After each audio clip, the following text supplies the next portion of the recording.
Bonjour à tous et bienvenue à l'heure des pros ce matin. Emmanuel Macron a nommé hier au Conseil constitutionnel Madame Jacqueline Gourault, l'actuelle ministre des Territoires. Et tant pis si sa formation, son parcours, son expérience n'ont rien de juridique. En Macronie, tout est permis. Le monarque décide, exige, impose, il est seul. Jacqueline Gourault est une proche de François Bayrou.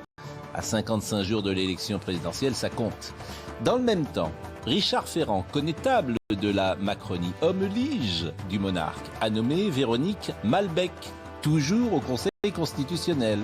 Dans un autre temps, Madame Malbec fut procureure générale de Rennes. Elle était la responsable hiérarchique du procureur de Brest, qui a classé sans suite, en octobre 2017, l'affaire des mutuelles de Bretagne, qui embarrassait Monsieur Ferrand.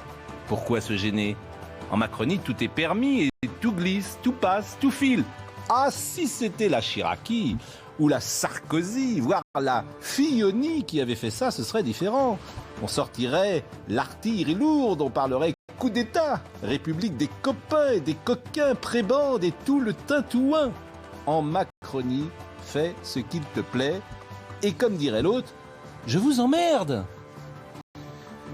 Bonjour à tous. Bonjour à tous. Bonjour Dominique Jamais.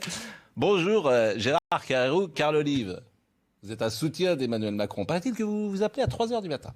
Vous envoyez des messages à 3h du matin. Donc vous dormez peu. Comme vous. Ah non, moi je dors. C'est alors que vous levez, non? Ah non, moi, je dors. Franchement, je dors. Mais moi, ce qui me frappe dans le quinquennat d'Emmanuel Macron, c'est que tout aura glissé. C'est pas rien quand même. Jacqueline Gourault, il la nomme. Elle connaît rien au judiciaire, au juridique. C'est pas du tout son domaine. Elle est proche de François Bayrou. C'est de la politique. Non mais Pascal Pro, c'est formidable. Oui. C'est formidable parce que. Pourquoi ? Parce que depuis des années, et ça date pas depuis ce quinquennat, on dit qu'on est mangé par la technostructure. On est mangé par, effectivement, tous ces énarques qui dirigent et qui fait que la France, ça glisse juste... Attends, Conseil constitutionnel, quand même, c'est juste ce qui certifie les lois ou pas. Ça demande quand même un peu d'expertise. Pascal. Je veux bien qu'on mette des gens qui connaissent rien à rien. Non, mais Pascal, ça me dérange pas. Aujourd'hui, une femme est nommée, 25 ans, maire qu'elle est, après un mandat de sénatrice. Elle vient de passer un quinquennat aux collectivités territoriales et on va s'en plaindre. Je souligne qu'elle ne connaît rien dans le domaine dans lequel elle est nommée. C'est pas stupide comme argument. Mais Pascal Pro, pardonnez-moi. C'est pas stupide. Mais on est gangréné dans ce pays par la technostructure. Aujourd'hui, qui connaissent pas le domaine, on peut pas dire tout et son contraire. Et aujourd'hui, on devrait plutôt se féliciter que des femmes font leur entrée au Conseil constitutionnel. Bon. Et Richard Ferrand, Madame Malbec, la République exemplaire, ça vous choque pas? Il y a quand même un petit peu, on peut se dire, tiens, il y a un petit conflit d'intérêts. Donc là, c'est pas une question finalement de professionnalisme ou d'expérience par rapport. Donc là, je souligne simplement que on dit bien tout et son contraire. C'est ça qui est terrible. Je souligne que la République exemplaire, on peut se dire, je ne connais pas évidemment à fond les dossiers, je ne les ai pas eu sous les yeux, mais on se dit, tiens, Madame Malbec a été procureure générale de Rennes, c'était donc la responsable hiérarchique du procureur de Brest. Monsieur Ferrand était embarrassé. Et puis elle est directrice de cabinet du garde des Sceaux. Oui. Et donc il n'y a pas de problème non plus. L'impétrant qui a été nommé par Monsieur Larcher était un ancien directeur de cabinet. Et quel est le problème? Le problème, c'est que si c'était Chirac, Sarkozy ou Fillon qui avait fait ça, croyez-moi, les réactions... Mais ça a toujours... Pardon, ça a toujours été comme ça. Non, mais la République des copains et des coquins... mais ce fonctionnement-là a toujours été ainsi. En revanche, ce qu'on peut souligner, c'est malheureusement, on passe de 5 hommes à 4 femmes, à 6 hommes à 3 femmes. Voilà, ça on peut aussi le noter. Dominique Jamais... Le Conseil constitutionnel est devenu l'équivalent, plus ou moins, mais de la Cour suprême aux États-Unis. Et à la Cour suprême, lorsqu'un siège est vacant, c'est une ardente compétition. On a envie d'être de la Cour suprême, et suivant que le président est démocrate ou républicain, il a tendance à nommer un démocrate ou un républicain, quelqu'un de sa couleur, mais un magistrat, mais quelqu'un qui fait partie de la corporation, du corps, pardon, qui est amené à faire partie de la Cour suprême. Et là, il y a eu une dérive. Elle ne remonte pas aujourd'hui, c'est vrai, mais il y a eu une double dérive de la Cour constitutionnelle, du Conseil constitutionnel, pardon. On ne sait pas pourquoi, on ne sait pas comment. Il est devenu le refuge, le fauteuil des anciens premiers ministres, Fabius, Juppé et Jospin. Ont-ils des compétences juridiques? Non, mais ça fait bien, c'est bien sur une carte de visite. Et puis, des copains. Des amis. Et là, en effet, on ne voit pas, je suis désolé de ne pas être d'accord du tout avec vous, on ne voit pas, en dehors de proximité ou de service rendu, ce qui qualifiait 2 des 3 nommés à la Cour constitutionnelle, au Conseil constitutionnel. Alors, évidemment, le public ne va pas se passionner pour ça, c'est pas l'événement le plus important du jour, mais je trouve que ça révèle un état d'esprit. En fait, Emmanuel Macron, il fait ce qu'il veut, comme il veut. Il traverse le quinquennat, mais personne ne dit rien. Ça serait quelqu'un d'autre, je vous assure, les attaques seraient c'est d'autant plus important en ce moment que, d'ailleurs, dans toutes les prises de position des candidats, on parle de réforme constitutionnelle, on parle du rôle du Conseil constitutionnel dans ces fameux organismes de contrôle qui empêchent éventuellement de pouvoir changer de politique. Et c'est au moment où, effectivement, on dit c'est très important parce que ça, on ne va pas pouvoir le faire parce que le Conseil constitutionnel ira dans tel sens, c'est à ce moment-là qu'on enlève au Conseil constitutionnel ce qui lui donnait une forme d'identité par rapport à d'autres institutions. Je partage tout ce qu'a dit Dominique Jarret. Moi, j'ai tout de suite pensé à l'Amérique, parce que vous savez mon intérêt pour la politique américaine. En Amérique, on ne peut pas imaginer qu'on va à la Cour suprême si on n'est pas effectivement un des meilleurs spécialistes. C'est le cas de Mme Malbec, elle est manifestement magistrate. Non, mais il y en a de temps en temps. Oui. Au fil des années, il y en avait en France aussi. Soyons simples. Et ça décline. Soyons simples. On nomme un fidèle, on nomme un ami. Bon, je dirais pourquoi pas à la limite, on ne va pas nommer un ennemi, on ne va pas nommer quelqu'un avec qui on est à bagarre sur tous les fronts.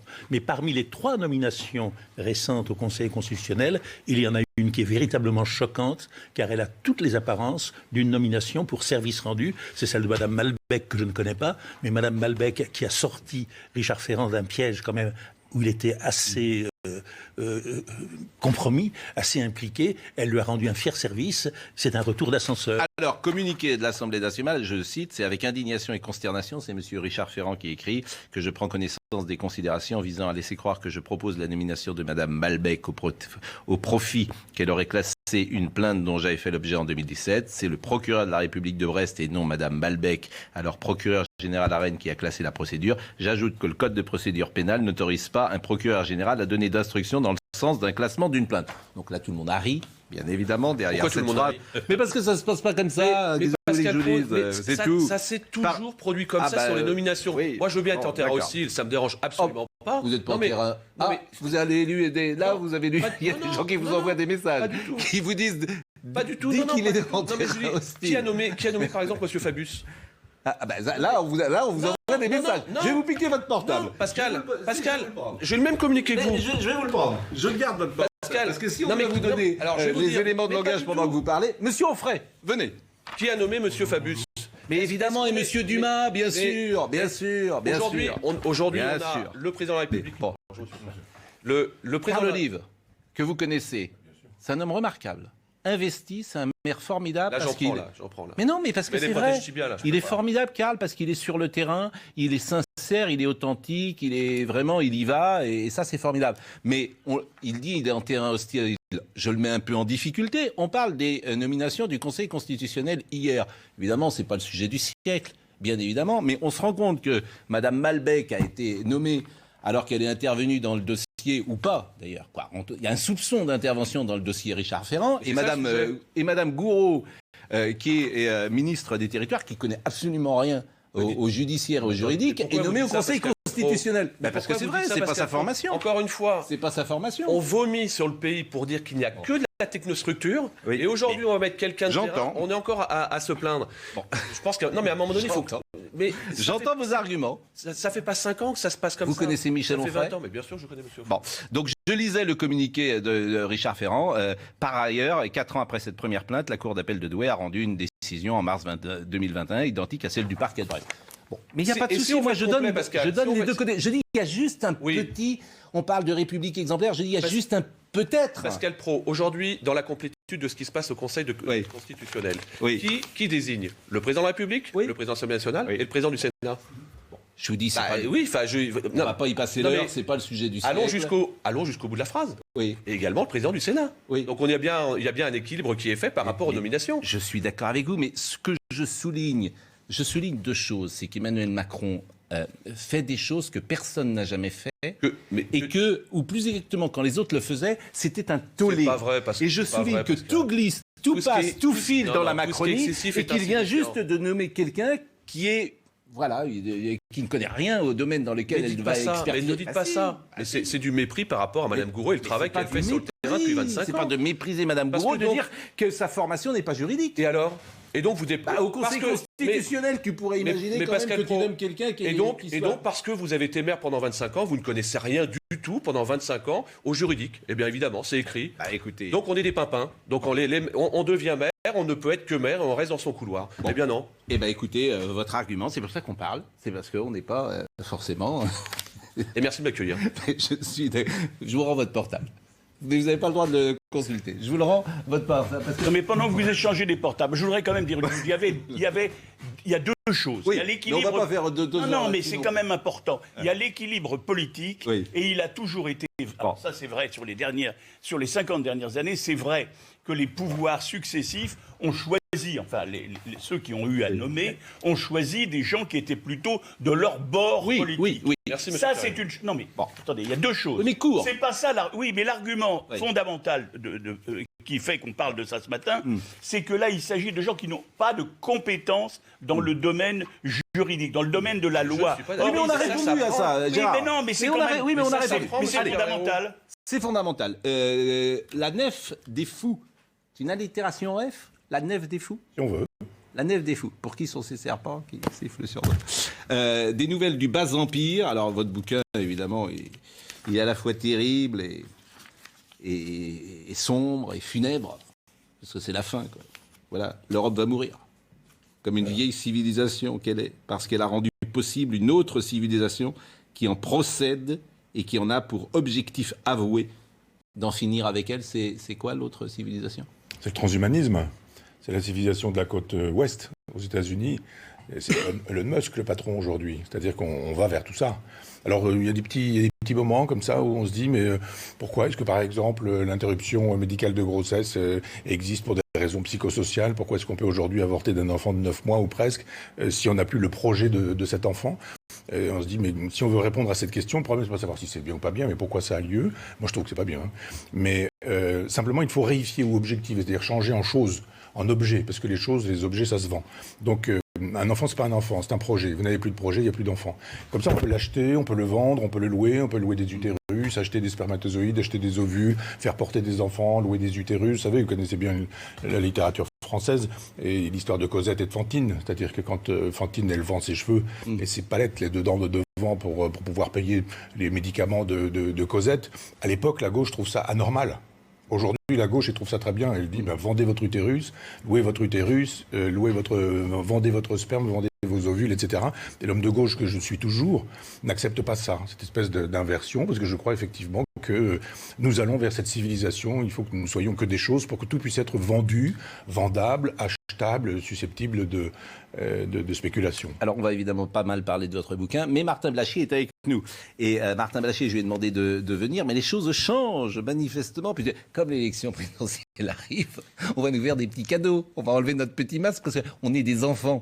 Donc, l'élection présidentielle arrive, on dit « Ah, bah là, ça va se voir quand même. Allez, on leur enlève le masque parce que ça pourrait être dans les urnes et puis on le remettra après. » Vous êtes en butée systémique. Parce que... Mais je suis pas en mais vous êtes en butée systémique. Pourquoi en butée systémique? mais pourquoi? Parce que c'est anti. Je suis pas anti, j'ai envie. Monsieur Blachier va vous dire qu'il y a une porte qui s'appelle la circulation du virus. Ah ben on va demander à monsieur... Alors écoutons...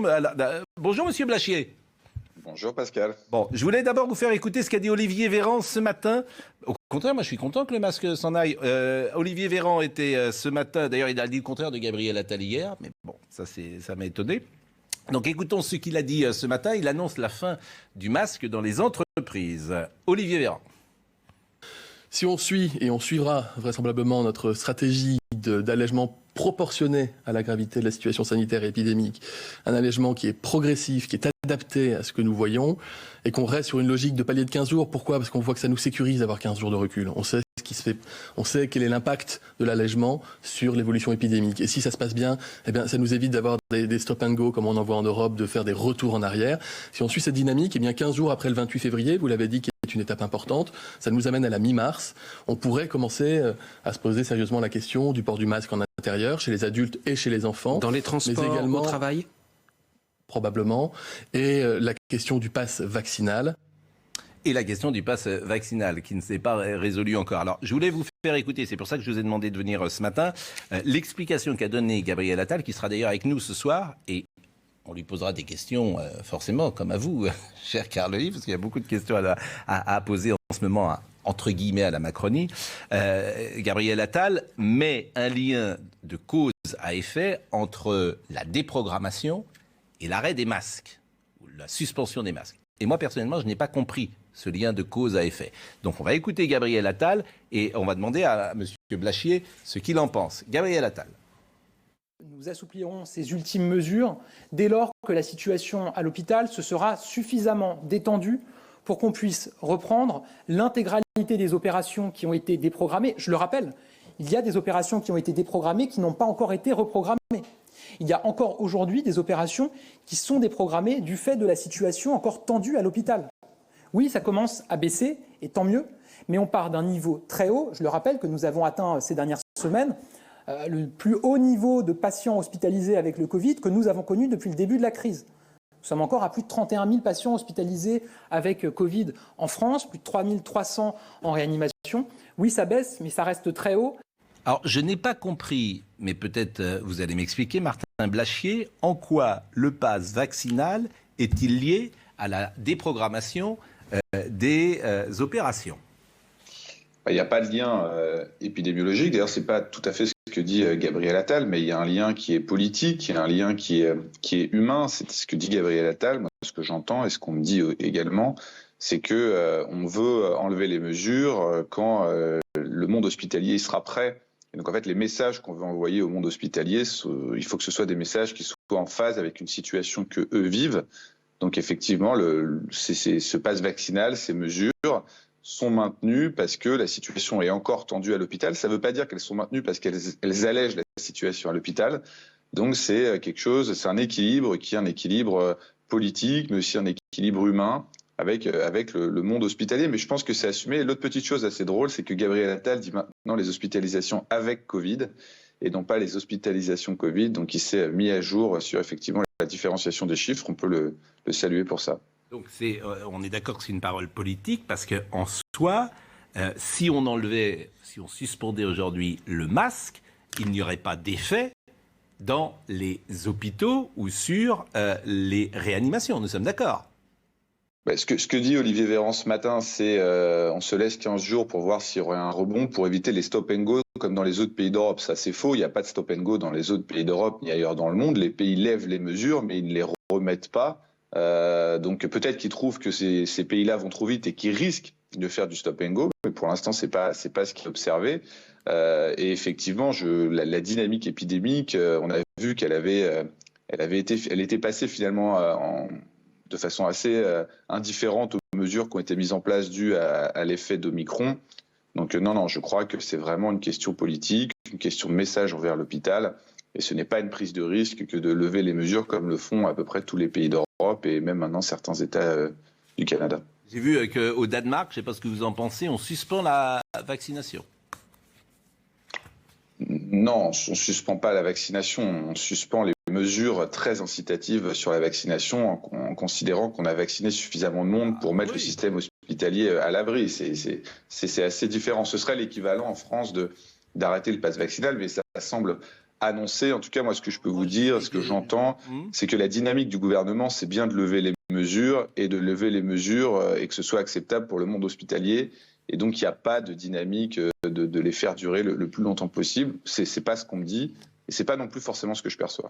Écoutez, moi, le Danemark pourrait abandonner totalement son programme de vaccination d'ici la fin du mois de février. Moi, c'est le gouvernement danois a annoncé dans un premier temps ne plus proposer de doses supplémentaires de vaccins à sa population.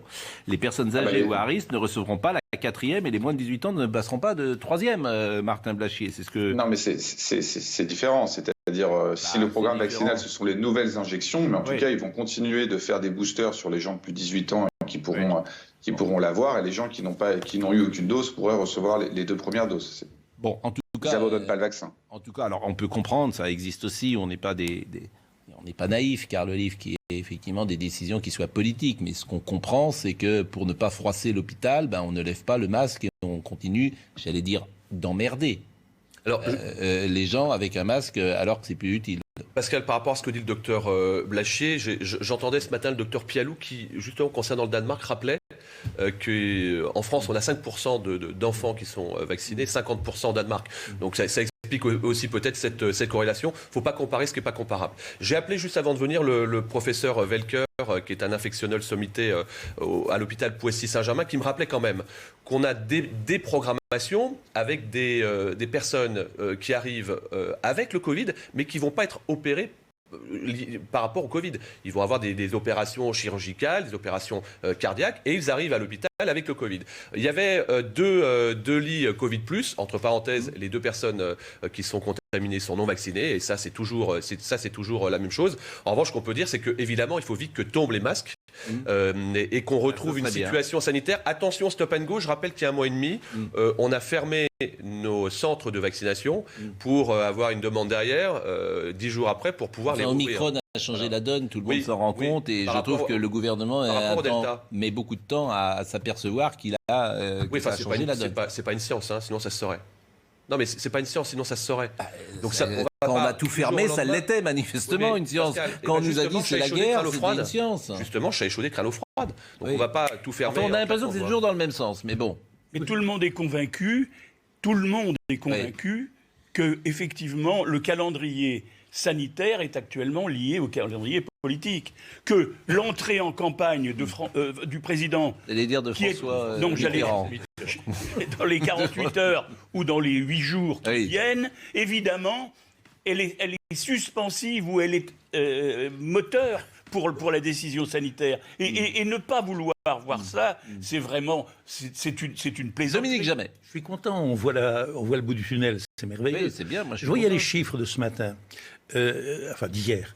Il y avait encore 145 000 nouveaux cas de Covid. C'est mieux, c'est quand même encore considérable. Oui, mais c'est des cas, il y avait seulement 380 morts, ça n'est pas rien. Il y avait 3300 personnes en soins palliatifs, ça n'est pas rien.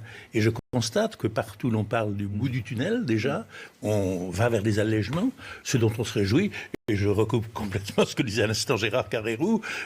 Depuis le début de la pandémie, on a pu se demander à plusieurs reprises, et non sans raison, s'il y a vraiment une gestion sanitaire d'une crise sanitaire ou s'il n'y a pas une gestion politique, parfois, d'une crise sanitaire. Michel Onfray a peut-être une idée ?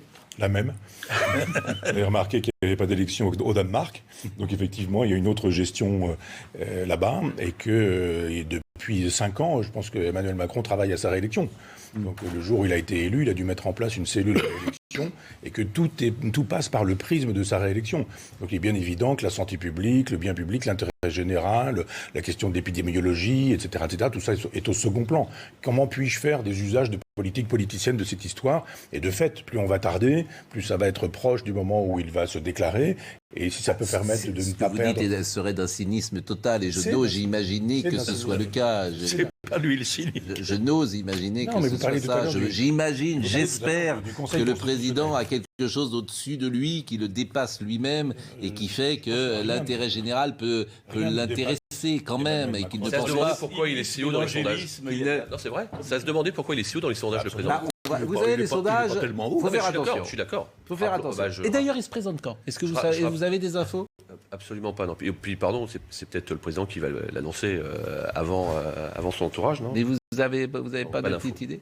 On parlait du Conseil constitutionnel tout à l'heure. Oui. Je suis pas intervenu, mais je veux dire que il y a plein de sujets sur lesquels il pourrait intervenir, le Conseil constitutionnel. D'abord, il aurait pu intervenir au moment où la France renonce à sa souveraineté, abandonne totalement la Constitution au profit de Maastricht. Ça, là-dessus, on ne les a pas entendus. On a trouvé que même le Conseil constitutionnel a trouvé ça très bien. Et il y a eu un vote, quand même. Oui, il y a eu même un vote. Il y en a eu en Maastricht. 2005, et puis en 2008... Oui, mais avant 2005, il y avait celui, le référendum de Maastricht. Oui, mais on peut faire un référendum sur ce genre de questions et obéir au référendum. Enfin, toujours est-il que quand un président de la République est un candidat non déclaré, qu'il utilise l'argent public pour des fins de campagne privée et personnelle, il me semble que c'est très anticonstitutionnel, ça aussi. Si c'est pas dans la lettre, ça l'est au moins dans l'esprit. Oui, mais bon, là c'est difficile de savoir, pour le coup, de différencier le candidat du président quand il va dans un endroit. Cet homme est déjà, il nous fait savoir qu'il a déjà ses 500 signatures. Ça devrait suffire. Moi, j'ai pas 500 signatures, je suis pas candidat. Donc, si vous avez 500 signatures, c'est que vous êtes un anti-macronien. Non, je suis un anti-maastrichtien. J'étais exactement dans le même état d'esprit avec Hollande, avec Sarkozy, avec Mitterrand 83. Mais on n'invite que des gens honnêtes. On va marquer une pause. Mais justement, pour faire la distinction entre le personnage public et le candidat, il y a normalement le Conseil constitutionnel. On va marquer une pause. Devrait servir. On va marquer une pause. Je remercie d'abord Martin Blachier, comme toujours, et qui confirme l'expertise, l'excellence de son expertise. Je me permets de saluer Dominique Jamais qui célèbre aujourd'hui son anniversaire. Merci, on est en famille. C'est important. Donc vous êtes né sous le signe du Verseau. Je suis né sous le Front populaire. Oui, mais sous le signe. Ah, vous êtes né sous le Front populaire. Oui. Vous êtes né aussi sous le signe du Verseau, qui est un bon signe. Nicolas Sarkozy, je crois, est Verseau. Giscard d'Estaing, en tout cas. Giscard d'Estaing est Verseau. Je ne connais pas la date de naissance. Des gens. Bon. Vous êtes de quel signe, monsieur Onfray? Vous faites rire avec. Mais moi, j'adore les signes. Vous êtes de quel signe? Capricorne, ascendant Capricorne. Moi, je suis content. Vous savez pourquoi? Je suis du signe de la Vierge. Et il n'y a aucun dictateur né sous le signe de la Vierge. Ça n'est jamais arrivé. Ce sont des gens. Vous n'en trouverez pas dans l'histoire. C'est intéressant. On voit des taureaux, des béliers, parfois, ça n'est jamais de Vierge. On marque la pause. À tout de suite. Il est avec nous. Il a publié le 42e livre de l'année. Il publie comme d'autres font des articles, La Nef des Fous. Ce qui est intéressant, donc il y a une sorte d'avant-propos et de synthèse générale sur l'époque que nous vivons. Mais après, ce qui est vraiment très très drôle et jubilatoire, c'est que c'est une sorte de bloc-notes au jour le jour et on vous suit. Alors, par exemple, le vendredi 16 avril, vous écrivez « La présidente de France Télévisions, Delphine Ernotte, dit « France Télévisions est un service public où précisément on défend la liberté d'expression et d'opinion. SIC. Laurent Guimier, directeur de l'information, défend les 2600 journalistes de France Télévisions en affirmant qu'ils sont rigoureux, compétents, intransigeants et indépendants. Si le ridicule tuait, il y aurait au moins 2 morts. » Pourquoi vous dites ça? Vous dites que les journalistes ne sont pas intransigeants et indépendants à France Télévisions? Vous doutez de ça? Je ne sais pas, je vous pose la question. Bien sûr qu'on a un service public qui est tout à fait aux ordres. Moi, je suis interdit de service public, donc voilà. Il y a des listes noires. Il n'est pas aux ordres, parce qu'il n'y a même plus besoin d'ordre.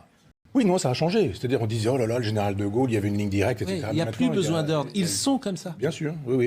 Mais au moins, c'était clair. Le général de Gaulle disait, c'est la voix de la France. Oui. Là, aujourd'hui, c'est la voix d'une idéologie avec des gens qui nous disent, mais écoutez la différence, vive le débat, nous sommes là pour la culture, la tolérance, c'est nous. Et on vire ceux qui estiment que finalement, on peut peut-être penser un peu différemment ou autrement. Donc, ça me fait un peu rire quand c'est. Oui, mais c'est l'espace médiatique. Les journalistes, il y avait dans la génération de Dominique et de Gérard, il y avait beaucoup plus de différences. Il y avait des gens de droite et de gauche dans les rédactions, mais là, il n'y avait pas une idéologie commune progressiste, globalement, si on veut la résumer aujourd'hui, qui est l'apanage à la fois des écoles de journalisme et des journalistes dans les rédactions. Oui, mais il y avait un souci de l'intérêt général et du bien public. Vous avez eu, on parlait tout à l'heure du cinéma, par exemple, tous les téléfilms français qui étaient faits par des Marcel Bluval ou tous ces gens qui étaient communistes, par exemple. Ils étaient communistes, mais ça ne se savait pas. C'est-à-dire dans la façon qu'ils avaient... savait, mais bon. Dans leur travail. Oui, mais c'est le droit d'être communiste. Mais en même temps, quand on lisait, quand il faisait un Don Juan, Bluval avec Piccoli, etc., Brasseur, on voyait pas l'idéologie du personnage. On était au service de Molière et on était au service du public en disant on va vous proposer des choses. Moi, mes parents, quand on leur apportait une télévision, les voisins avaient changé la leur. On allumait la télévision et c'était les Perses d'Échille, 20h30. C'était ce qu'on nous présentait sur le service public à l'époque. Et vous savez pourquoi ça a changé? C'est l'argent, c'est le pouvoir de l'argent. Non. C'est l'audimat. Oui, l'audimat, c'est l'argent. Et les gens veulent voir ça. Mais l'audimat, c'est l'argent. Oui, mais les gens veulent voir ça, Marc. Non, ça, je suis pas d'accord. Quand on ne donne que de la mauvaise nourriture, on peut se plaindre après en disant les gens ne veulent que ça. Non, mais quand on dit qu'il n'y a pas les Perses d'Échille, si vous mettez les Perses d'Échille, et puis si vous mettez attention à la marge de l'autre côté, j'ai peur que... C'est 3h du matin. Moi, quand j'ai des décalages horaires, que j'arrive pas à dormir et que je regarde la télévision, le service public, il y a des opéras à 3h du matin que personne ne regarde, mais ça leur permet dans le cahier des charges... Il faut dire qu'il y a 300 chaînes, et que si on veut pas regarder la 2, il y a d'autres chaînes... Moi, je ne reproche pas aux boîtes privées d'être dans cette logique-là, mais je parle là, pour le coup, de Radio France, c'est-à-dire d'un service public, vous avez raison. Qui fonctionne avec l'argent du contribuable. Autre époque, autre comportement. Effectivement, il y a eu une longue période pendant laquelle le service public était largement, comment dirais-je, occupé et monopolisé même par, vous le rappeliez, par des réalisateurs communistes notamment. Mais il dépendait en même temps d'un État autoritaire et fort, et il le cachait. Et leur dérivatif, c'était de faire des émissions de qualité, c'était plutôt d'élever le niveau, le débat. À l'heure actuelle, et depuis longtemps maintenant, la gauche, une certaine gauche, mondaine et conformiste pour l'essentiel, a pris le pouvoir. Donc elle n'a plus besoin de se cacher et elle consacre une grande partie de son énergie, alors que c'est en principe le service public à chasser, à proscrire, à exclure du service public tout ce qui sort de leur rang, tout ce qui ne leur convient pas. C'est une nouveauté. Bon, c'est un sujet qui est venu dans la campagne. Il y a quelque chose d'intéressant dans ce que vous dites, c'est que les communistes à l'époque croyaient à l'éducation populaire. Oui, tout à fait. Et c'est pas du tout la même chose. C'est-à-dire cette idée un peu Malraux aussi, c'est-à-dire qu'on met les chefs-d'œuvre à la portée. C'était pas par Jupiter. Absolument. Et aujourd'hui, c'est pas exactement un sujet qui est venu chose. dans la campagne et qui effectivement, la privatisation par exemple de Radio France se pose pour cela. La privatisation, pourquoi pas, du service public se pose pour ça. Alors là, je vous demande simplement votre avis à vous, un avis de maire qui va parfois à France Inter, qui va partout. C'est vrai qu'on a le sentiment, notamment à France Inter, d'avoir, ou à Radio France, d'avoir une certaine idéologie progressiste. Là encore, vous vous dites, c'est wokiste, qui est mise en place avec des... avec des journalistes qui, parfois, sont passés dans des journaux très marqués à gauche et qui ont des postes importants dans ce service. Alors, je ne me permettrai pas de juger les journalistes. En revanche, ce que dit M. Onfray sur le wokisme, oui, je suis assez sur cette ligne-là.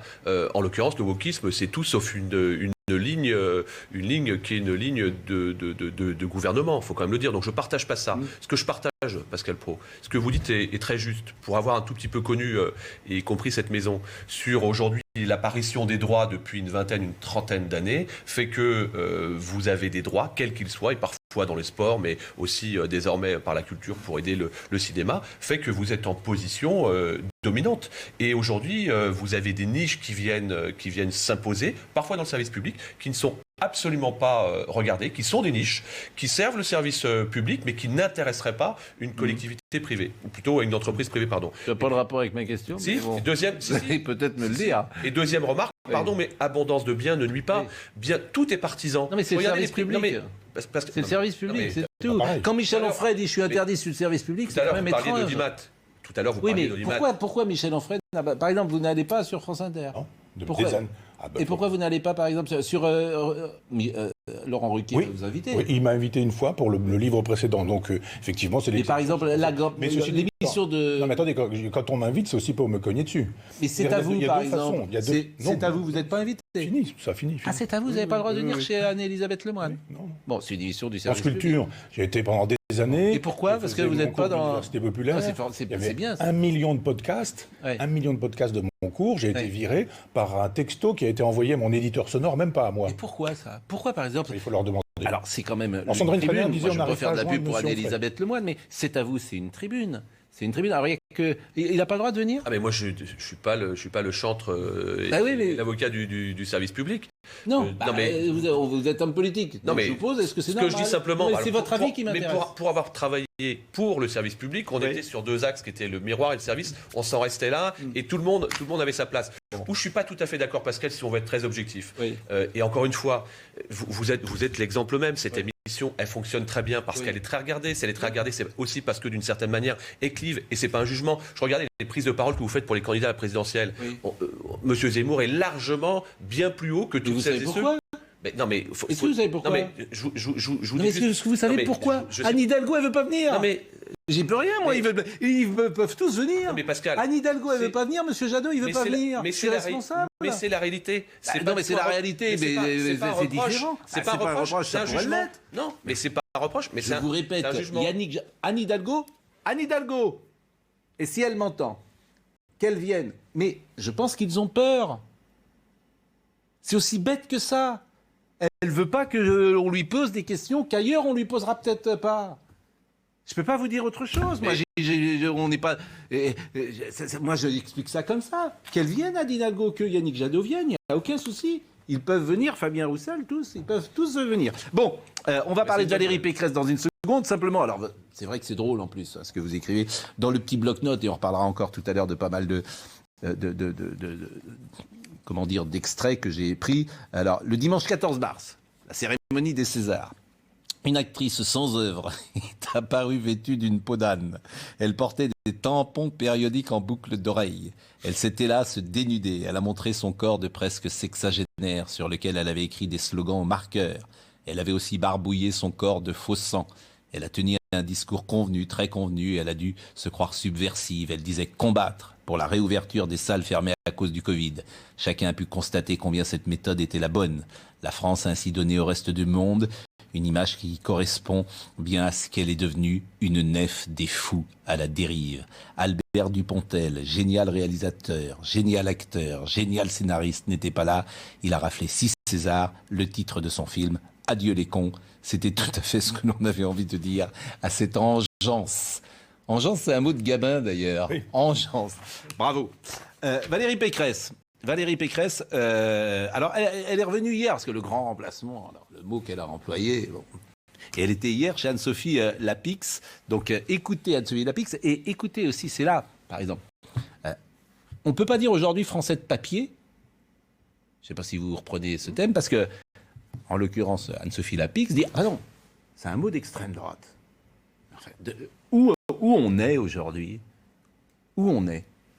Voyez cet extrait. Il y a 4 mois, effectivement, j'ai dit que je détestais cette théorie et je la déteste, je la combats. Cette théorie du grand remplacement, c'est une théorie de la haine et de la peur, mais je la combats. Non. Et moi, je la combats efficacement. Et il y a 4 mois, si vous avez suivi les débats de la droite, j'ai utilisé exactement la même expression. Il n'y a pas de fatalité au grand remplacement ni au grand déplacement. Je l'ai utilisé dans la fin des débats de la droite pour dire quoi? Il n'y a pas de fatalité à Emmanuel Macron et Zemmour, au duel entre les deux. Qui sont les Français de papier? Ce sont des Français qui n'aiment pas aujourd'hui notre pays parce qu'ils s'y sentent pas bien. Et moi, ce que je veux aujourd'hui, c'est des Français de cœur. Et c'est vous prenez un bout de la phrase et pas le début de la phrase. Français de papier, c'est parce que c'est une expression d'extrême droite. Le français, moi j'ai utilisé, je veux faire des Français de cœur. En quoi l'expression français de papier est-elle une expression d'extrême droite? On pense, vous savez, au mariage de Figaro, il y a toute une discussion très longue et très juridique, très savante, sur le fait de savoir si dans la promesse de mariage de Figaro à la vieille dame dont le nom m'échappe, il a été écrit « ou je l'épouserai avec un accent grave ou sans accent grave hein ». Car ça change tout, évidemment. Et là, face au grand remplacement, face au grand déclassement, Valérie Pécresse, qui est très gênée, dit « je n'en ai pas parlé, je n'ai pas repris ces expressions déplorables, détestables. J'ai bien marqué que j'étais hostile au grand remplacement, au grand déclassement, mais ça ne veut pas dire que j'y crois, etc. » Elle est très embêtée. Pourquoi? Tout le monde le sait. C'est parce que cette lutte contre le grand remplacement, contre le grand déclassement, c'est le cadeau, ou le gage qu'elle donne à Éric Ciotti. Et le fait de dire qu'elle ne croit pas au grand remplacement, au grand déclassement, c'est le gage qu'elle donne à M. Barnier. Vous savez, dans cette affaire qui a fait beaucoup de bruit ces jours-ci et qui l'a mise dans l'embarras, moi, il y a une chose qui m'a choqué, c'est que s'il y avait un problème, il y a peut-être un problème, il aurait dû se régler à l'intérieur de la maison.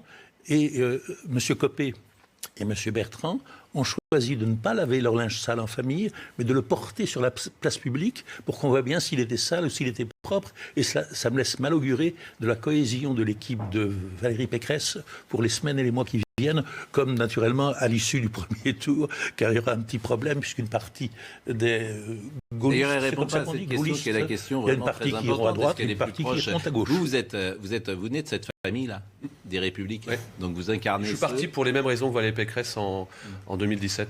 Parce que je ne me retrouvais absolument pas dans cette dérive droitière qui fait qu'aujourd'hui, elle est esclave et qu'elle est méconnaissable. Sur ce que vous dites sur les Français de papier ou sur le grand remplacement. En quoi c'est Mais parce que ça a été simplement. Les Français de papier, par exemple, c'est d'extrême droite. Mais Pascal, tout simplement, parce que ces sujets-là ont été, et vous l'avez dit, Monsieur Jamet, préemptés. Ils ont été. Mais parce que les autres peut-être ne les utilisaient pas. Et alors ? Ils ont été préemptés. Et alors ? Ils ont été préemptés par M. Zemmour et qu'on n'en a jamais entendu parler. Non, mais Jean-Marie Le Pen, Français de papier. Eh ben, on n'en a jamais entendu parler de la voix de Mme Pécresse depuis des années et des années. Et aujourd'hui, ça ressort à un moment donné où effectivement, elle doit se légitimer par un caillou dans la chaussure qui s'appelle Éric Ciotti et qui, au sortir du meeting de dimanche que je lis dans le Canard enchaîné aujourd'hui, se dit on va s'apprêter à voter pour Éric Zemmour au deuxième tour. Alors oui, si on peut éviter d'être dans la cuisine des tontons flingueurs de temps en temps, c'est bien. J'ai connu ça en 2017 et c'est pour les mêmes raisons que j'ai décidé de prendre mes distances avec ce parti dans lequel je ne me reconnaissais pas. Moi, j'ai été très choqué hier soir d'entendre Mme Lapix considérer que l'expression français de papier était une expression qui appartenait à l'extrême droite. L'expression français de papier est une expression qui correspond à une réalité. Oui. On est français. Comment est-on français ? On est français d'abord, effectivement, parce qu'on est né en France, ou bien parce qu'on est devenu français grâce, effectivement, à la loi. Mais on peut être français de papier, ça veut dire très clairement être français par, effectivement, son passeport ou sa carte d'identité, mais ne pas être français parce qu'on n'aime pas la France. Et c'est ça, cette expression. Et c'est pas parce que Zemmour a dit ça, ou je ne sais qui d'autre, un jour, que ça ne correspond pas à une réalité. Il y a effectivement beaucoup de Français qui n'aiment pas la France, et ce sont les Français de papier. Les autres sont, je dirais, si on veut les catégoriser, il y a les Français de cœur qui aiment la France et leur identité, et les autres. En fait, ce qui est dommage, c'est que Éric Zemmour, à mon sens, a un mérite. C'est qu'il n'est pas dans le déni, et il porte sur la société française un constat que beaucoup partagent. Après, il y a les solutions qu'il propose et on peut ne pas être d'accord avec lui. Mais ce qu'on peut reprocher à la classe politique depuis 30 ans, et vous étiez à l'époque aux Républicains, c'est précisément d'être dans le déni. Et qu'aujourd'hui, ce réel, il vous saute à la figure. Parce que pendant des années, les gens disent ça n'existe pas. On va se calmer un peu. Ça n'existe pas. Moi, j'arrive en politique en 2014, donc je suis un tout jeune. Je fais 75% aux élections à Poissy, certainement pas. Vous convenez que ça n'existait pas. Parce que j'adhère simplement le niveau baisse à l'école ? Non, ça n'existe pas. Aujourd'hui, personne... Oui, mais il y a 20 ans, personne ne disait ça. Bien sûr que ça existe. Mais oui, on le voit bien. Mais on le voit bien. Oui, on le voyait aussi il y a 20 ans. Ceux qui le disaient, un peu moins que notre génération à nous. Ceux qui le disaient étaient cloués au pilori. C'est vrai. Mais on a toujours des difficultés aujourd'hui à faire passer ça. C'est ça que je vous dis. Et de la même manière, le grand remplacement, chacun est d'accord pour dire que le grand remplacement n'existe pas dans tous les territoires de France. Ça n'a pas de sens. Vous allez dans des villes, etc. Il n'y a pas des nouvelles mœurs, des nouvelles habitudes, des nouvelles coutumes, etc. Mais chacun constate que dans certaines villes, dans certains quartiers, il y a des populations, des mœurs, des habitudes, des coutumes qui ne ressemblent en rien à la France telle qu'elle a existé pendant au XXe siècle, c'est tout. Et le dire, c'est pas être extrême droite. Michel Onfray. Du vocabulaire, parce que les Français de papier, j'ai entendu dire que c'était une expression de Maurras. Oui. Tout le monde parle de Maurras, personne ne l'a lu. Oui, je suis d'accord. Quand vous dites aujourd'hui, français, le territoire légal et le territoire réel, vous dites Maurras. Il se fait que l'expression se trouve, c'est Victor Hugo, un demi-siècle avant, dans Les Misérables. C'est intéressant de le dire. Oui, légal et irréel. C'est quand même une icône de la gauche. D'un seul coup, les gens nous disent c'est maurassien, mais d'un seul coup, ça se trouve aussi chez Victor Hugo. Le problème, si on fait un peu je vais utiliser un gros mot, mais l'épistémologie de ce qui advient à Valérie Pécresse, c'est de comprendre pourquoi elle est sous les feux croisés comme ça. D'un seul coup, alors cette femme qui effectivement quitte les Républicains en disant ils sont trop à droite, Wauquiez, c'est pas possible, je m'en vais, ça n'est pas ma droite, elle revient sur des positions de Wauquiez et même un peu outrée. Elle n'est pas crédible sur ce terrain-là. Et bien évidemment qu'elle n'est pas du tout crédible. Le système ne veut pas de cette dame au second tour. Il veut qu'au second tour, il y ait devant Macron Marine Le Pen ou Éric Zemmour, pour que ce soit plié. Si Valérie Pécresse est au second tour, c'est pas si plié que ça pour Macron. De sorte qu'il y a eu jadis les costumes de Fillon. Là, il faut absolument qu'on trouve que cette femme elle soit d'extrême droite. Donc, elle a utilisé le mot grand remplacement. Mais regardez dans la totalité. Et elle dit il ne faut pas que le grand remplacement amène à utiliser le mot d'extrême droite. Français de papier, mais il utilise des mots qui sont des mots fascistes, etc. Il faut absolument l'extrême droitiser, c'est déjà dit, pour qu'elle puisse ne pas être présente au second tour, parce que l'élection doit être gagnée le soir du premier tour. Voilà le sens de la... Le problème que quand vous dites le système, c'est que comme si tous ces gens s'étaient donnés, avaient parlé ensemble, avaient échangé ensemble, et il y a une forme de complotisme dans ce que vous dites. Vous disiez tout à l'heure que c'est tellement intégré.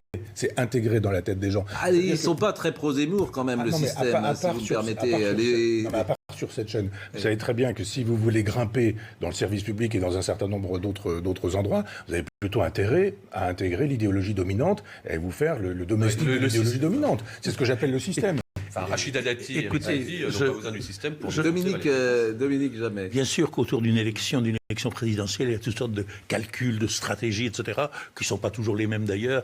Il y en a qui préféreraient quand même que ce soit Valérie Pécresse, tellement elle est mauvaise. Avant, ils préféraient que ce soit Marine Le Pen, parce qu'elle est facile à combattre, ou Zemmour, etc. Mais je reviens sur cette affaire. Les amis, entre guillemets, de Valérie Pécresse ne sont pas forcément ses soutiens. Et ils ont mis le doigt là où ça fait mal. Car ils ont rappelé d'une certaine manière ce qui s'est passé avec Valérie Pécresse. On sait qu'elle a quitté, on le sait, on sait qu'elle a quitté les Républicains parce qu'elle ne supportait pas leur évolution vers la droite. On sait pourquoi elle est revenue chez les Républicains alors que les Républicains n'avaient pas du tout changé. C'est parce qu'elle a envie d'être président. Or, il y a une petite contradiction, il y a une petite difficulté entre les deux. Et là, ils ont mis le doigt dessus, ils ont mis le doigt là où ça fait mal et où elle est horriblement gênée. Bon, le machisme, elle a parlé du machisme hier. Je vais vous faire écouter ce qu'a dit Nadine Morano ce matin, qui lui a répondu, Nadine Morano, qui est évidemment un des soutiens de Valérie Pécresse. Est-ce qu'il y a eu de la misogynie dans les critiques qui lui ont été adressées? Non, faut notamment chez les LR. Non. Il n'y a pas de misogynie, parce que c'est ce qu'elle a dit, elle. Oui, mais c'est faux. C'est un faux argument. Non, elle a reçu des critiques, comme on peut en recevoir pendant les campagnes présidentielles. N'oubliez pas que Emmanuel Macron, qui lui non plus n'est pas très bon non plus en meeting, parce que moi j'ai regardé l'ensemble de ses meetings pendant la dernière campagne présidentielle, lorsqu'il a hurlé « c'est notre projet », il a reçu des critiques, pourtant c'est un homme. Il y a toujours de la sincérité chez Nadine Morano, parce qu'elle dit une chose qui est juste. En l'espèce, il peut exister de la misogynie, du machisme en politique, mais en l'espèce, les critiques qui étaient faites contre Valérie Pécresse, me semble-t-il, ne touchaient pas au machisme ou à la misogynie. Mais écoutez, par exemple, Emmanuel Macron, c'est notre projet, parce que on l'a dit hier, ça a été extrêmement attaqué, il était monté dans les aigus. Tout le monde s'était tellement fiché de lui. Vous en étiez donné à cœur joie aussi. Mais bien sûr, mais évidemment que Laurent Gérard en avait fait un gimmick. C'est notre projet. Écoutez. Je le porterai dans la durée. Je le porterai jusqu'au bout. Mais maintenant, votre responsabilité, c'est d'aller partout en France pour le porter et pour gagner. Ce que je veux, c'est que vous, partout, vous alliez le faire gagner, parce que c'est notre projet. Vive la République, vive la France. Bon, vous voyez la différence entre Valérie Pécresse et Emmanuel Macron. C'est que là, précisément, il est authentique, il est sincère. Alors évidemment, il monte dans les aigus. Mais j'ai envie de dire sur le calendrier. Mais j'ai envie de dire Pascal. Comment? Est-ce qu'on peut mettre une croix sur le calendrier sur les bons mots que vous venez d'employer à l'endroit de... Mais il est très bon là-dedans, en fait. Pourquoi il est très bon? Parce qu'il est sincère. Alors, on peut se moquer qu'il monte dans les aigus, mais c'est pas grave. Pourquoi? Parce qu'il est habité. Parce qu'il est sincère, parce qu'il a enthousiasme, il y a de l'énergie. Ça se voit, la séquence, elle est belle. Le problème qui a été souligné avec Valérie Pécresse, c'est que ça sonne faux. Ça sonne faux. C'est aussi simple que ça. Et ça sonne faux parce que la forme, c'est le fond qui remonte à la surface, comme disait Victor Hugo. Bon, vous restez avec nous, vous passez un bon moment, quoi que vous soyez en terre hostile. Ah bah là, je suis parce que vous avez dit, on a du bien de votre président, parce qu'on espère qu'il va venir pendant la campagne nous dire bonjour. C'est possible. 3h du matin, mais alors moi on m'a dit que vous dormiez pas à cause de ça. Vous attendez le texto. Non, parce qu'en fait je revenais du match du PSG hier, voyez-vous, avec ce but de Kylian Mbappé à la 94e. Donc derrière, on est content, on voit comment ça va se passer à Madrid, vous voyez, dans 15 jours. Ouais. Voilà, ça permet de... Et je vais montrer un but que vous avez marqué d'ailleurs dans quelques instants, mais il vous a envoyé un petit texto par exemple cette nuit, le président ? Non. Mais la nuit d'avant ? Oui, Pascal Pro. On veut savoir. Non, parfois je reçois des SMS de Pascal Pro, mais c'est tôt le matin. Mais si vous voulez avoir Macron, il faut que vous changiez l'horaire de votre émission. Faites-la à 3h du matin. 3h du matin. Non, mais je suis pas sûr. Je suis pas sûr, monsieur Jamais. Je pense que c'est quelqu'un qui dort 3 ou 4 heures. Il y a quelqu'un qui m'a dit qu'il avait reçu un texto du président de la République ces 8 derniers jours à 3h45. Et moi, j'ai posé la question, il se levait ou il avait dormi ou il n'avait pas encore dormi à 3h45 ? Quand on fait une campagne et quand on est président, quel que soit le président, il faut avoir une hygiène de vie et un rythme. Alors là, moi, je ne suis pas d'accord avec vous. Il faut dormir, quoi qu'il arrive. La pause, à tout de suite. C'est un jeune président. Et Carl Olive, on dit de vous que vous êtes la branche, l'oreille populaire du président, l'homme qui a les mains dans le cambouis, l'homme qui trouve des solutions, l'homme qui est investi dans sa ville à Poissy et qui met des solutions en place, parfois d'une grande rigueur d'ailleurs, avec une très grande discipline. J'ai envie de dire que vous faites du Zemmour parfois dans votre ville sans le dire. Je ne sais pas ce que ça veut dire. Simplement, je fais... le matin, je ne me lève pas en me demandant si je vais faire une politique de gauche ou une politique de droite. Oui. Une politique qui est en adéquation avec mes administrés. Et pourquoi ? Parce que mes administrés, je les connais. Et pourquoi je les connais ? Parce que je fais du terrain. Et donc, j'ai aucune difficulté, par exemple, à suspendre ou à supprimer des aides non obligatoires pour des délinquants mineurs de 12 ans que je vais trouver dans la rue à 2h du matin, fracasser des abribus. Ça, je les embrasse pas sur la bouche. Et j'ai aucune difficulté à mettre des cautions pour les mariages à 1 000 € quand on a des incivilités à l'extérieur ou à l'intérieur. Sauf que si vous étiez candidat, effectivement, ces mesures auraient un autre... Pourquoi Elles auraient une autre résonance et on vous taxerait d'extrême droite. Non, absolument pas. De la même manière que je donne 2 heures de sport, même manière que je donne 2 heures de sport aux agents dans le cadre du temps de travail par semaine et qu'on a diminué l'absentéisme et que je m'étais fait appeler Arthur quand je l'ai mis en place en 2017 et qu'aujourd'hui on me donne des trophées du management. J'en suis ravi, mais c'est bien pour Poissy. Si ça peut faire école, tant mieux. Alors en revanche, et c'est vrai qu'on voit beaucoup de vidéos parce que alors je ne sais pas si vous êtes très présent sur les réseaux sociaux, messieurs. Si j'y passe un temps infini. Non, vous dites ça avec ironie. Ah oui, c'est idiot. Bon, mais je peux pas m'empêcher. Ah, c'est pas idiot. Ah, vous avez tort de penser ça. Je pourrais employer mon temps mieux, me semble-t-il. Non, mais c'est pas. Non, c'est. Enfin, merci. C'est pas idiot. Il y a des choses à prendre, des choses à laisser. En même temps, c'est instructif. Voilà. Bon. Ouais. Mais alors, notre ami met beaucoup de vidéos de lui. Alors, parfois, il chante et parfois, il court, il fait du footing, etc. Et puis, parfois, il marque des buts. Alors, il a mis une vidéo que je vais vous proposer. C'est une vidéo sans montage qu'on va voir ? Sans trucage ? Sans trucage, je veux dire ? C'est pas truqué. Vous vous rendez compte ? Vous avez fait ça du premier coup. Regardez ce qui s'est passé. Voilà, franchement, il faut que vous signiez au Paris Saint-Germain. Je me demande, ouais. Bon, alors, quel âge vous avez maintenant ? 52 ans. Non, vous faites du footing, vous jouez au foot et vous êtes en pleine forme. Heureusement, parce que pour monter sur les plateaux comme CNews, il faut être armé. Hein. Attendez, Gérald, je suis ravi. Mais pourquoi vous êtes... On n'est pas bien ici, on la est parole parfait. est libre. On est parfait. Bon, Gérald Darmanin, qu'est-ce qu'il a dit l'autre jour à Madame Apolline de Madère ? Je pensais que j'étais sur BFM, mais en fait, je suis sur CNews. C'était élégant pour nous. Mais enfin bon, il nous fait un peu de publicité, donc c'est pas grave. Écoute, voyez cette séquence. C'est un bon footballeur aussi. Les vidéos, très important. Allez, c'est parti. Là, est-ce que le mur est à distance ? Il est à distance. C'est l'arbitre. Oui, c'est l'arbitre, c'est bon. C'est bon. Alors, on y va. Fais-le comme il est. Ok, c'est parti. Alors, c'est où ça, par exemple ?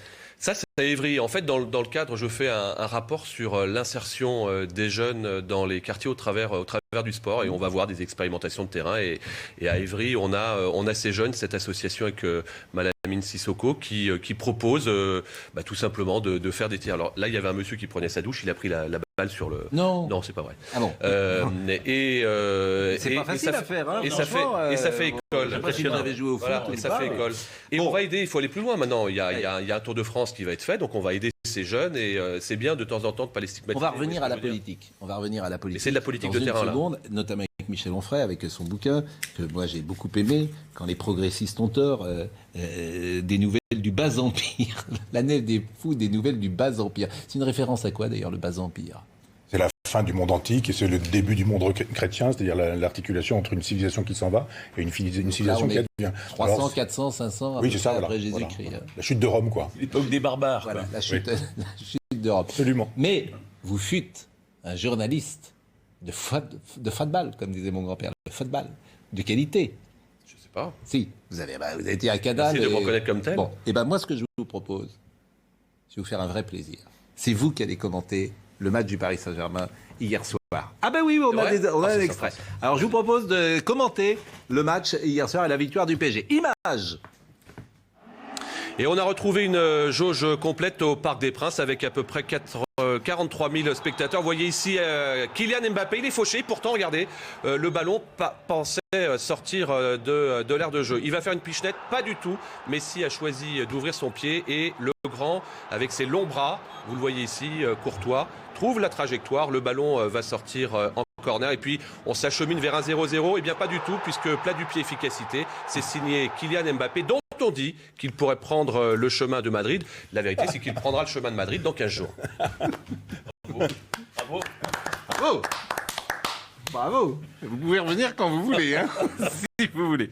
Bon, les sondages. Le sondage Harris. Emmanuel Macron est à 25, Marine Le Pen est à 17,5, Éric Zemmour est à 14,5, Valérie Pécresse baisse, etc. Alors, il a raison, Carl Olive, et ça... je ne sais pas comment vous expliquer ça, Michel Onfray et Gérard Carrérou et Dominique Jamais, mais on ne peut pas dire que le président de la République est rejeté, alors que depuis le départ, aucun président n'a été aussi haut en fin de mandat. C'est-à-dire que peut-être Giscard en 81, peut-être Mitterrand aussi en 88, mais tous les autres présidents arrivaient essorés. Lui, il est à 25 et... si on devait parier aujourd'hui, on se dit qu'il a plus de chances d'être président de la République que de rester à quai.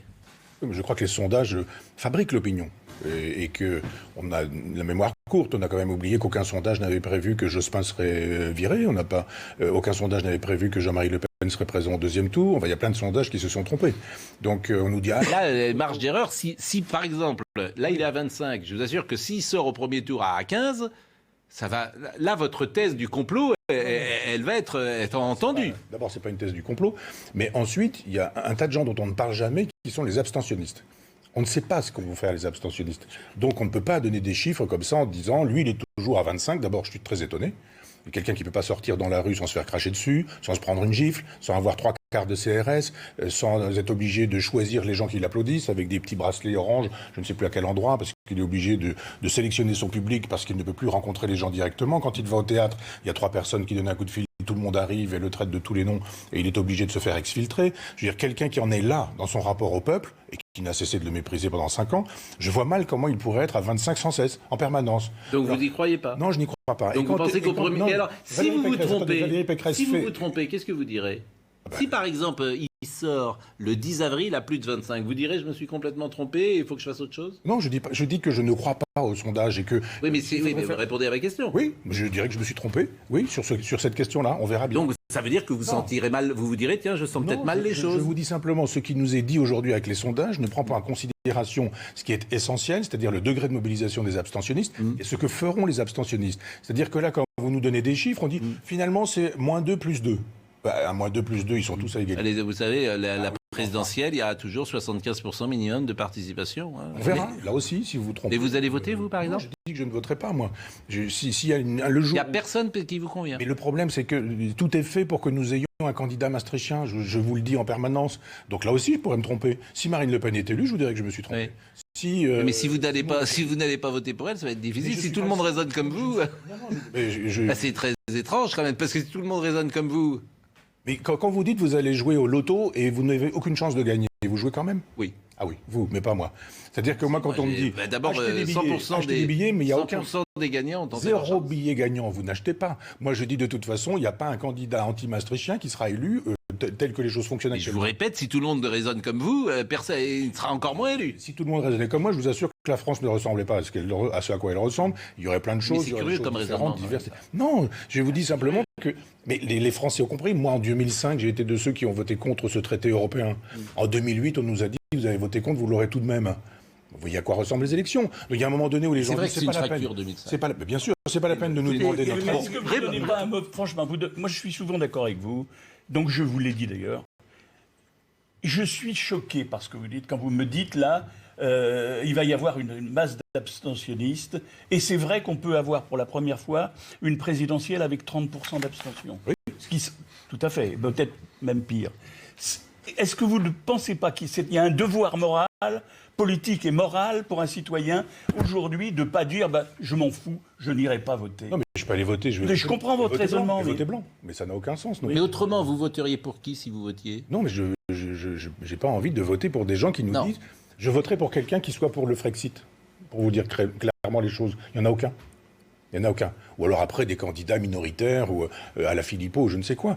Mais je veux dire qu'on ne peut pas faire de la politique aujourd'hui en nous disant Yaka, il faudra, on fera ceci, puis on va faire cela, etc. Quand on n'a pas les moyens de faire cette politique. Nous avons renoncé à notre souveraineté avec ce traité européen qui nous interdit de décider pour nous-mêmes. On est obligé de... Mais Éric Zemmour, quand même, est sur des positions qui me paraissent proches de les voter. Il n'est pas pour les Frexit. Dont je suis proche, si vous voulez. Moi, il y a des choses qui m'intéressent chez Marine Le Pen, chez Zemmour, chez Fabien Roussel et chez Jean-Luc Mélenchon.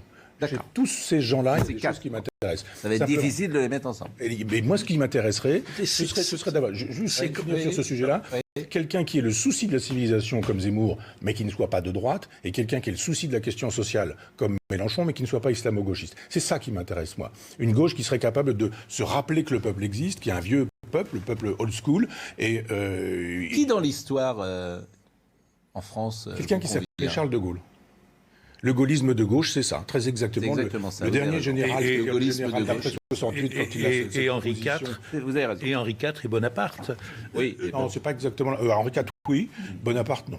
Oui, enfin, Bonaparte. Vous avez dit Bonaparte. Vous avez raison sur Bonaparte, vous n'avez pas dit Napoléon. Mais tout à l'heure, en venant ici, ancienne quand même. Tout à l'heure, en venant ici, je vous écoutais sur une radio. J'étais comme d'habitude à peu près d'accord avec tout ce que vous dites. Et j'étais troublé parce que vous êtes préoccupé de politique, vous êtes même obsédé par la politique. Enfin, non, je le dis dans le bon sens. Vous êtes très présent en politique. On ne parle pas de mes autres livres. Comment ? On ne parle pas de mes autres livres. Bon. Une quinzaine de livres sur des artistes, une dizaine de recueils de poésie. Je vais le formuler autrement. Une quinzaine de livres sur notre histoire de la philosophie. D'accord, tant que vous voudrez. Mais l'obsession des journalistes. Tant que vous le voudrez. Vous êtes intéressé par la politique. Oui, bien sûr. Vous avez un discours sur la politique. Oui. Vous êtes engagé politiquement. Bon, j'enlève obsédé. Vous êtes très engagé politiquement. Et j'étais troublé parce que vous souhaitez que ce que vous aimeriez, c'est qu'il y ait un candidat qui ait la préoccupation nationale et la préoccupation sociale, et vous ne voyez pas quelqu'un qui vous satisfasse entièrement. Vous avez des idées, vous avez des préférences, vous avez des choix, et vous avez un levier qui est la notoriété, un deuxième levier qui est la base que vous avez réunie avec Front Populaire, cette revue qui marche extrêmement bien. Donc vous remplissez les conditions qui feraient que beaucoup concrétiseraient leur engagement à votre place. Vous ne le faites pas.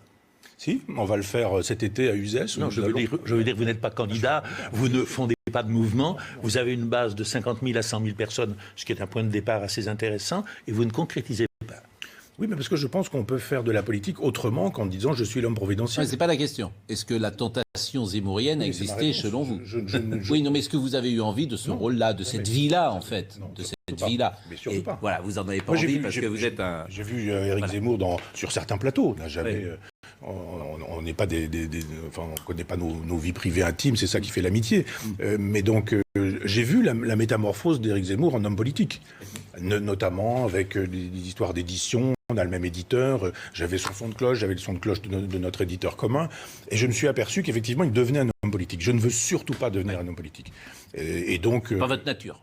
Non. C'est insoluble, parce que ce qui plaît le plus chez lui, semble-t-il, c'est que, s'engageant en politique, il y est un homme nouveau, et c'est justement parce qu'on pense qu'il n'est pas un homme politique que beaucoup de gens sont prêts à l'encourager et à voter pour lui.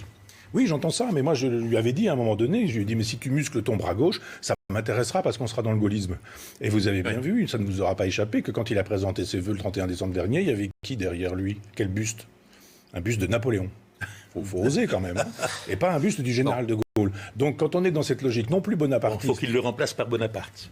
Bon, revenons sur, de manière peut-être plus prosaïque, et j'entends ce que vous dites, et c'est très intéressant, mais revenons sur cet aspect des sondages, et puis vous me direz ce que vous deux mots quand même, juste pensez. parce que je disais que nous ferons à Uzès une rencontre qui nous permettra de proposer une refondation intellectuelle de la gauche, justement cette gauche-là, gauche sociale, gauche populaire, grande tradition de la gauche socialiste du 19e siècle, qui n'est pas marxiste, et qu'on fera tout un travail par la suite. Et qui l'a incarné dans l'histoire à part De Gaulle?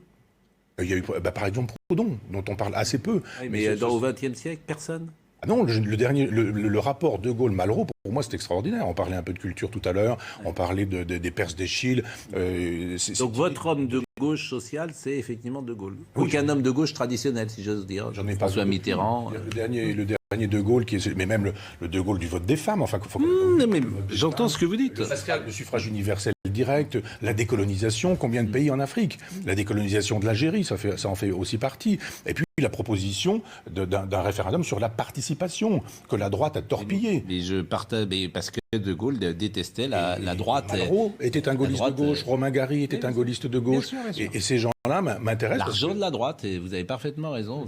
En fait, c'est ce rapport. En fait, ce qui caractérise beaucoup De Gaulle, mais le monde a quand même aussi changé, c'est ce rapport à l'argent. L'argent.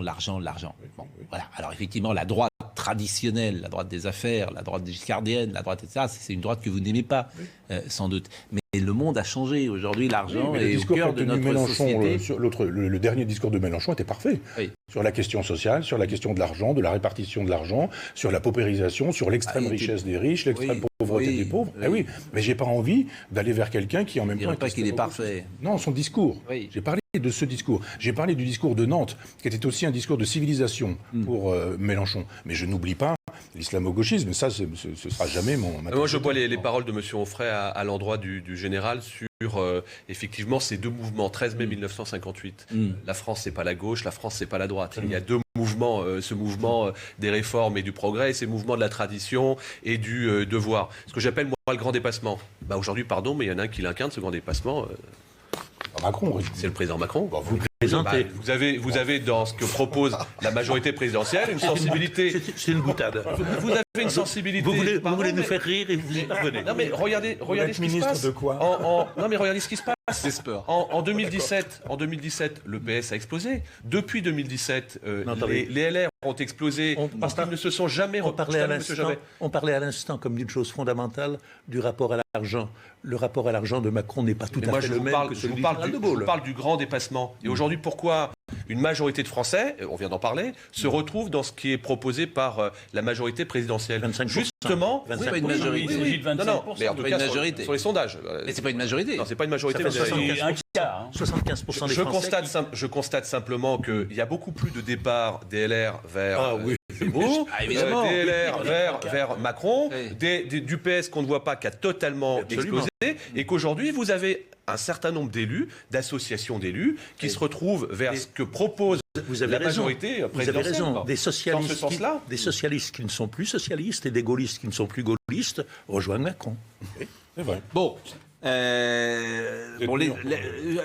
trois petits mots, si vous le permettez, parce que notre Michel Onfray est avec nous ce matin. Je voudrais qu'on voit le sujet sur le franglais, parce que ça m'intéresse beaucoup. Vous dites la langue est dans un mauvais état, écriture inclusive, validation de ses folies par le Robert, silence de l'Académie française, etc. Et moi, ça m'intéresse. Pourquoi ça m'intéresse? Parce que je trouve que l'État est d'une faiblesse incroyable. C'est-à-dire qu'on sait qu'Emmanuel Macron est contre l'écriture inclusive, mais ça ne change rien. La mairie de Besançon, la mairie de Paris communique en écriture inclusive. Dans les universités, on parle. Mais personne ne dit rien. Et moi, alors, franchement, ça me rend malade. Je ne peux pas vous dire autre chose. Voyons le sujet de Valentine Deboeuf sur le franglais, mais également sur cette langue qui est en perdition. Dites-vous, écrivez-vous. Business, week-end, start-up, boycott, la liste des anglicismes ancrés dans notre quotidien est longue et les entreprises en jouent. La Poste, par exemple, propose une pick-up station et la Fnac ses French Days. La SNCF, elle, a opté pour un jeu de mots avec son Ready to We Go. Utiliser des anglicismes en publicité peut paraître branché, mais selon l'Académie française, ils déstructurent la grammaire et ne sont pas toujours compris. Près d'un tiers des Français estiment même que l'emploi de l'anglais dans la publicité gêne la compréhension des messages. Or, pour les immortels, notre langue est suffisamment riche et précise. Et surtout, elle doit rester accessible. Sans oublier le facteur de l'âge, puisque ce sont les retraités, les sexagénaires et les 70 ans et plus. qui sont le plus hostiles aux publicités avec anglicisme. Le risque de mélanger deux langues pourrait donc, selon l'Académie française, entraîner une fracture sociale et générationnelle de la population. Pourquoi est-ce que l'État est si faible pour ne pas défendre l'essence même de ce pays qu'est la langue ? Parce qu'il n'y a plus d'État, et puis parce que, là encore, je reviens à Maastricht, l'intérêt c'est de diluer cet État français, la nation française, le peuple français, pour faire une grande Europe qui, elle... Enfin, franchement, ça ne tient pas cet argument. Pourquoi est-ce qu'on écrit l'écriture inclusive dans les universités ? C'est pas pour... ils ne sont pas forcément maastrichtiens, les gens. Dans les l'université. Relisez Orwell, quand on vous dit que si vous attaquez la langue, vous interdisez la pensée, c'est très exactement ça. Comment voulez-vous penser aujourd'hui ? Je voyais une pub l'autre jour qui parlait du French art de vivre. Oui. Vous ne pouvez pas mieux faire. C'est French art de vivre. One Ocean Summit. Oui, pas mal. Quand on n'a plus d'étudiants qui pensent, de professeurs qui pensent, d'écrivains qui écrivent correctement la langue française, il n'y a plus de langue. Donc vous avez les 140 mots. Il y a des écrivains qui écrivent, Houellebecq écrit correctement la langue française. Il y a quelques écrivains. Correctement, mais c'est pas un styliste, Houellebecq. On peut lui trouver plein de vertus, mais c'est pas un styliste. Non, mais après, il y a discussion, mais il y a des écrivains aujourd'hui. Je pense par exemple à Emmanuel Carrère. C'est des écrivains, me semble-t-il, qui sont importants aujourd'hui. Il y avait même Modiano, alors il y a 75 ans, me direz-vous, mais c'est des gens qui existent quand même aujourd'hui. Je ne dis pas qu'il n'existe pas. Carrère, c'est un phénomène parisien, etc. Pourquoi pas, très bien. Mais il n'y a pas que lui. Vous êtes dur. Ouais, formidable dans Libération, formidable dans Télérama, etc. Là, franchement, son très gros livre, là, vous êtes allé jusqu'au bout, vous seriez l'un des rares.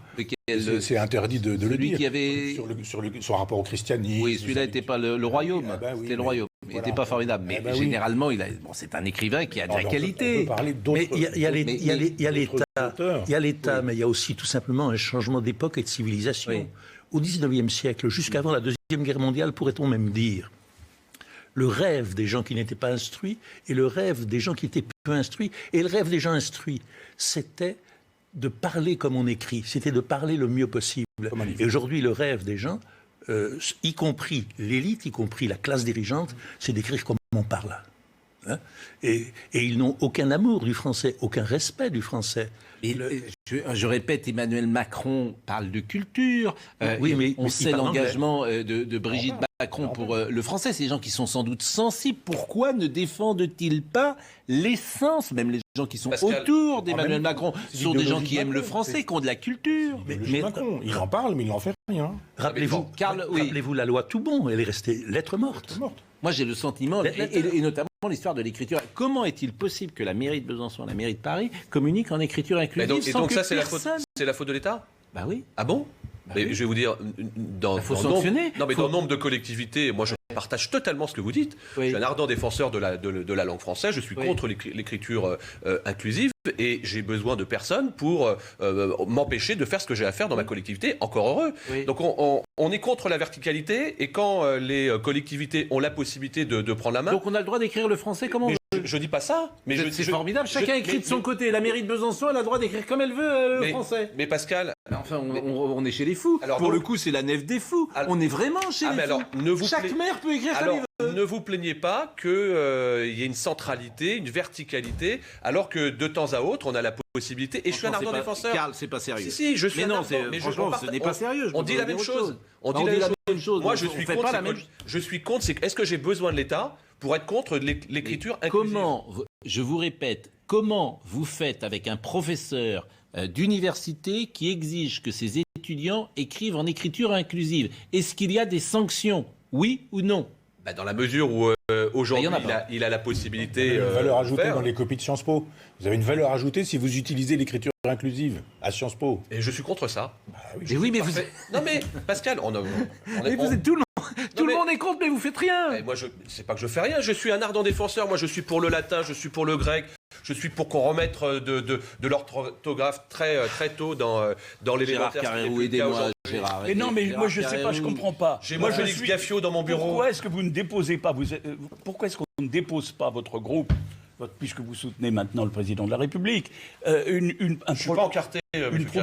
projet de loi pour interdire l'écriture inclusive dans les collectivités et à l'université. C'est simple ça. Il y a 315 députés macronistes. Ça peut passer même avant la fin de la session. Pourquoi pas? Vous n'allez pas vous présenter d'ailleurs à la députation? Non, c'est pas. On ne peut plus être député-maire de toute façon. Ça, c'est une vraie connerie. Ben oui, c'est une vraie connerie, mais tout le monde est d'accord là-dessus, mais personne ne le dit. Au moins de pas être déconnecté. On va appeler, mais... on va appeler d'ailleurs Noémie Schulz dans une seconde. Michel Onfray, la nef des fous, la négation de la nature. J'adore ce passage. Nombre de véganes urbains ignorent que les animaux domestiques justement ont été domestiqués et que remis tels quels dans la nature, en ayant perdu depuis des milliers d'années tout ce qui faisait la sauvagerie avec laquelle ils pouvaient vivre dans la nature, ils mourraient dans les semaines qui suivent. Qu'un chihuahua lâché dans la forêt se ferait dévorer par un renard. Qu'un félin en cage remis dans la savane se ferait lui aussi mettre en pièces par ses congénères restés sauvages. Qu'un pur sang anglo-arabe renvoyé dans son désert, il mourrait de faim en un rien de temps, etc. Interdire les animaux domestiques, ouvrir les eaux, proscrire les courses de chevaux, prohiber les élevages d'animaux de boucherie, c'est envoyer à la mort des animaux qui, dans la logique de la prédation, perdraient la vie au plus vite et sous les griffes et crocs de leurs congénères. L'idéologie d'aujourd'hui face au réel que vous décrivez. Oui, c'est la méconnaissance de la nature humaine, c'est une connaissance de la nature à partir des villes, et c'est ce qui fait que l'écologie urbaine n'est pas dans le vrai. Ça me paraît évident. Vous habitez toujours en Normandie ? Oui, ça fait 10 siècles. Je ne veux tout de même pas renoncer maintenant. Et quand vous venez dans Paris, vous pensez quoi en ce moment ? Je suis chez les fous. Pourquoi ? Enfin, cette vie est une vie de cinglé. Quand je monte dans le train pour aller à Paris, il y a une espèce de rythme sur le quai, on rentre dans le train, on est tranquille. Quand les mêmes descendent sur le quai de Paris, tout le monde devient fou. On s'envoie des valises dans les jambes, tout le monde se pousse, il y a une espèce de nervosité, les gens s'insultent, ou le chauffeur de taxi est dans une brutalité à l'endroit de celui qui l'empêche de passer. Il y a une brutalité incroyable, une violence incroyable, plus toutes les bêtises habituelles qu'on voit. Enfin, tout ça est très parisien, vous savez, finalement, la nef des fous. Si vous cherchez des bêtises commises en province ou dans la campagne, dans la ruralité, comme on dit aujourd'hui, vous en trouvez dans la beaucoup moins. ruralité, peut-être pas, mais dans les grandes villes, je vais vous emmener à Nantes, moi, et vous allez voir qu'on est dans la nef des fous. C'est urbain. Oui, c'est une histoire de ville, tout ça. Bon, Noémie Schulz est avec nous, elle suit le procès Le Landais et chaque jour nous faisons un point avec vous et notamment sur ce qui s'est passé hier. Vous nous l'avez raconté, la défense mise à mal puisque manifestement on a compris que lorsque vendredi Nordal Le Landais s'était exprimé, c'était au fond sous l'influence de Maître Jakubowicz. Que se passe-t-il ce matin? Que s'est-il passé ces dernières heures? Noémie, bonjour. Bonjour Pascal. Alors, on est vraiment dans la dernière ligne droite de ce procès. On a compris hier qu'on n'obtiendrait sans doute plus rien de plus de Nordal Le Landais. On avait cru effectivement à ses aveux vendredi soir. Hier, en fait, interrogé par la présidente, il est revenu dessus en disant non, mais en gros, on s'était pas compris. Oui, je l'ai enlevé parce que j'ai compris que faire monter une fillette dans une voiture, c'est un enlèvement, mais je ne l'ai pas enlevé volontairement. Un psychiatre est venu à la barre et il a dit que ce serait sans doute trop violent pour Nordal Le Landais de dire des choses qu'il n'a jamais dites. On attend beaucoup d'un procès d'assises, on attend d'avoir des réponses à la question pourquoi. On ne l'a pas toujours et il a dit que c'était hautement improbable qu'on ait la réponse à cette question pendant ce procès. Ce matin, la présidente fait des lectures de pièces. On a notamment la lecture d'un PV d'audition d'un ancien co-détenu de Nordal Le Landais. Là aussi très embarrassant pour la défense. Il dit que Le Landais lui avait confié avoir violé Maëlys, mais ce co-détenu n'est pas là, il n'est pas venu témoigner. Et puis cet après-midi, ce sera les plaidoiries de la partie civile. Eh ben, merci beaucoup, Noémie Schulz. Et effectivement, le verdict est attendu vendredi. Michel Onfray était avec nous ce matin. Je retiens, la civilisation à venir sera occidentalo-californienne. Elle procédera de l'Occident judéo-chrétien revu et corrigé par le protestantisme puritain des États-Unis, reformulé dans une néo-religion, celle de la tech de la côte est des États-Unis. L'Europe est le continent largué, comme on largue des amarres. Pour cette nef des fous, elle est hors jeu, hors course, incapable de suivre, encore plus de précéder. Elle a vécu et n'invente plus rien.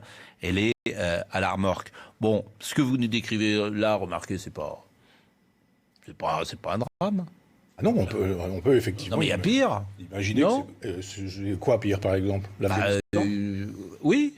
Non, mais ça peut être pire. Franchement, bon, vous dites, voilà, alors effectivement, on constate tous les jours que la culture...